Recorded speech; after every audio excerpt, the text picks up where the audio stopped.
Ayan, ito yung actual details niya po, ma'am. Dito sa may front niya po, ayan, pa-velvet po siya. At dito naman, pa-garterize, tapos pa-silk. Ayan. Dito sa may harap niya, ma'am, ayan po yung details niya, ma'am. Yung first tulle niya po ay meron siyang naka-intact na mga gold. Ayan, gold na glitters.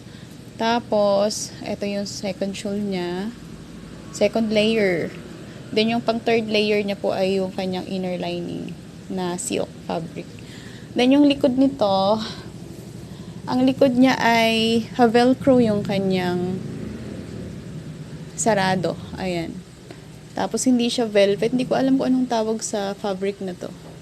Cotton siya na, ayan, cotton yata. Ayan, malambot siya. Ayan.